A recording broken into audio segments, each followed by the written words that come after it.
I think as a husband and wife team, we're always, we sing almost everything together.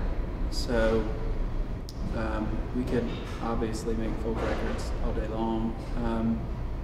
But I kind of got it in my head that I could see the record like in my head, and it was just a matter of finding the right band to kind of pull that off. And Vetiver was just their covers record, Thing of the Past, really blew me away. The production that Tom did with the band, and of course we did some writing with our good friend Gary Loris, and so it all kind of came together.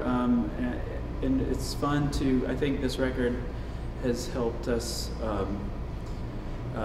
as far as a jumping off pad, a launching pad for other kinds of stuff. It's like once we kind of did this, it was like, oh, we can do all kinds of stuff. You know, we don't have to just play with the acoustic guitar, just that kind of stuff. So it's given us a license to experiment a little more.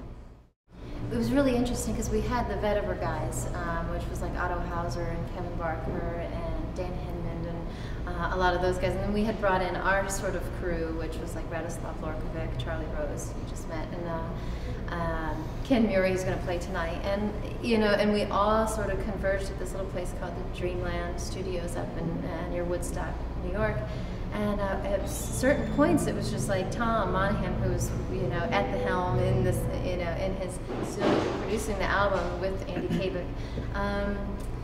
They would just get this idea. Well, why doesn't everybody just go kind of figure it out? And there was 11 people on the floor at once at certain points, and there were several times I thought I might get pulled off the floor. Yeah, somebody was doing something a little. He's like, why don't you come into the control room and, but most of the time that didn't happen. Most of the time people just played, and they played so minimal and so carefully. Neil Casal played on the record as well. Neil was like magic, yeah. I mean, all of these guys together, playing together at once, really created what you hear. It's just like this magical little soundscape that nobody really wanted to step on anybody, so it was just this constant movement of constant dialogue between the players. This musical dialogue, which was really was amazing. I got to sing live on a lot of stuff, because I wasn't playing. Everybody else had all that, and that was just complete pleasure, It's a balancing act. Sometimes I don't think we know how we do it. I don't think we we're 10 years on the road, we somehow have made it this far. We've built the house, we're beautiful kids. We just keep going, and the road keeps calling us.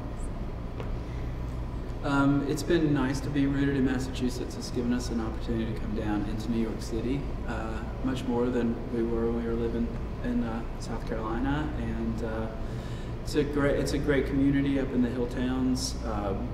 Freaks and farmers is what we've got, and so it's good to go to Amsterdam, go to Texas, go to Michigan, whatever, and then kind of come back there. So still go down to the Beckett General Store where they have your name on the bread for the week, and it's just like the little things totally keep us rooted and grounded and able to come back and just get right back, to that, taking a walk in the woods with your kids. Right.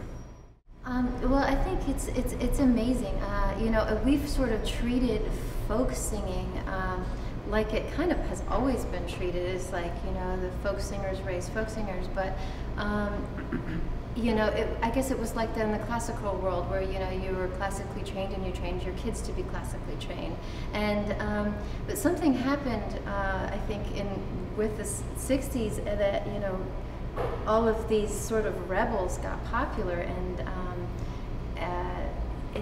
started having kids, and then it got passed down through that way. So something like shifted since the 60s with that.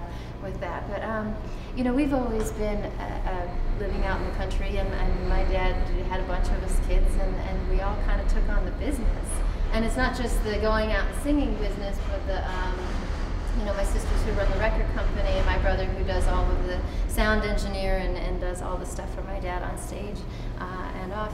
It's just, I look at it and I just go, oh my gosh, we really are a bunch of freaks.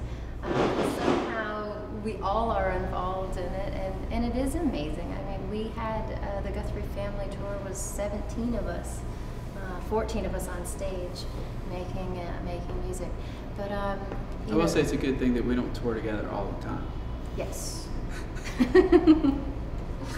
It's cool though. I mean, I really think we're pretty blessed to have that and to be able to go on the road with Dad. And you know, what I love about it is that, you know, I really have a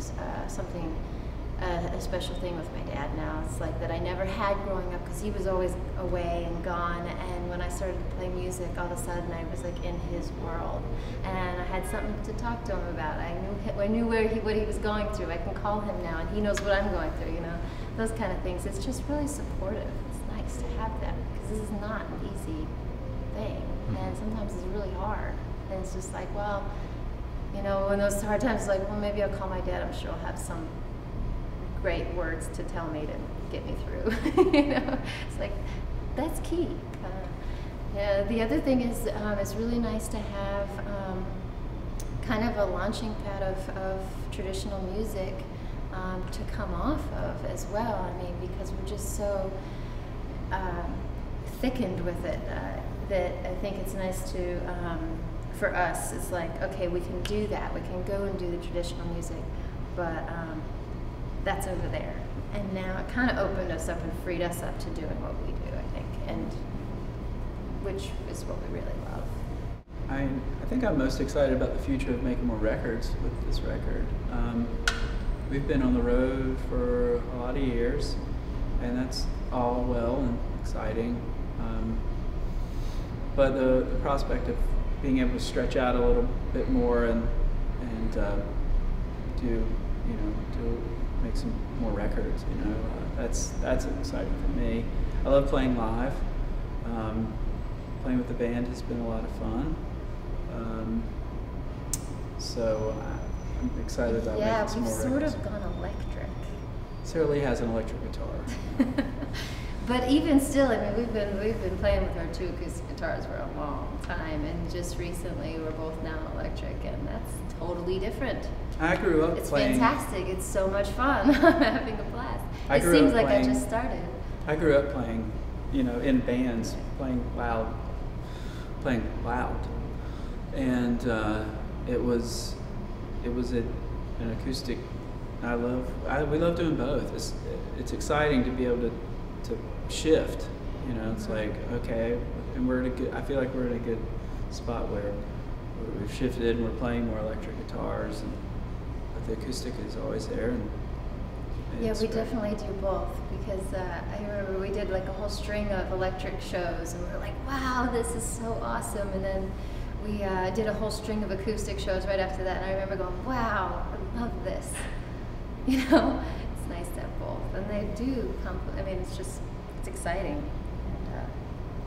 And we've got a lot of great shows and stuff going on. We're going to Europe in the fall. We're bringing the band for the first time, you know, which is really great. A lot of good stuff happening, and then more records. I mean, this guy doesn't stop writing songs.